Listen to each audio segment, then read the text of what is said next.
First, drill out the old plugs, making sure not to go too deep.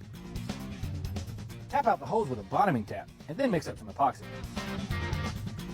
I already made a pair of plugs by chopping up some 1/2-inch bolts. A quick dip in the epoxy will seal the threads.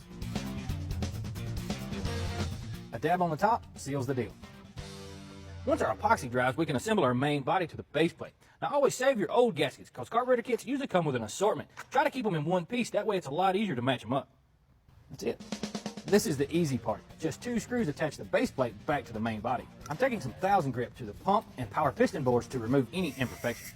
Now we're ready to install the primary jets. I like to replace these when doing a rebuild because just like the throttle shaft, they're probably worn also. Now they come in a lot of different sizes, but Edelbrock's calibration kit has got a big assortment. You won't know what size you need until you get into the carburetor, but it doesn't matter which one you have, this kit has got you covered. After installing the jets, I'm using an old check ball and a punch to reform the seat before installing the new one.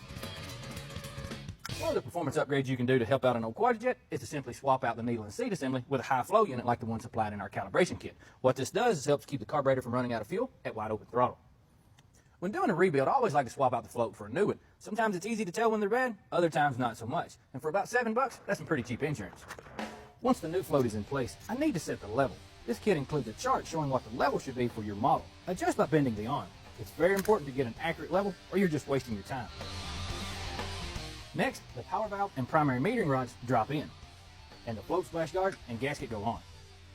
Another performance upgrade for the Quadrajet is either to swap out or simply shorten the accelerator pump. What this does is it increases the pump volume during quick movement of the throttle.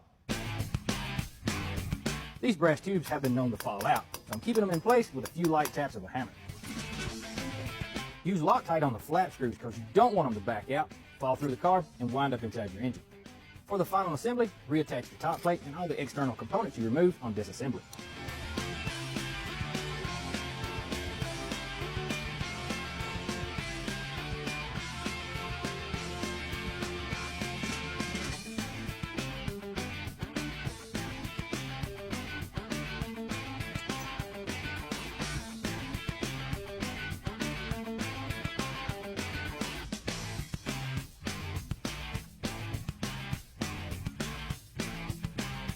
So that's one way to spruce up an old Quadrajet. This was a stock rebuild with a couple of exceptions, but there's plenty of performance parts available out there if you need to go more in that direction. So I'm going to go bolt this on my old Buick GS, try it out. But stay tuned, there's a lot more muscle car coming up.